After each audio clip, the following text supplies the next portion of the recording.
everyone, welcome to Web2Tech YouTube channel. Today for this video of Web2Tech, I will be showing you how to upload profile photo in Gmail account. So please watch the video till the very end to learn how you can upload a profile photo.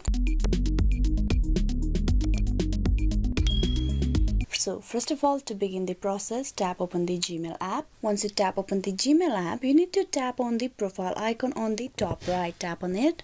Then you tap on manage your Google account. Inside the management section of your Google page or your Google account, you need to tap on the circle with your initial. Tap on it. Your profile photo is visible to everyone. So here you need to tap on set profile photo.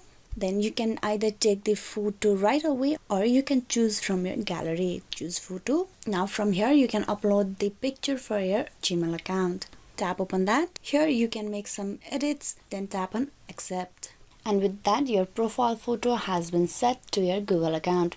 So this is how to upload profile photo in Gmail account. Hope this video was useful. Please like and subscribe the Web2Tech YouTube channel. Thank you for watching till the very end.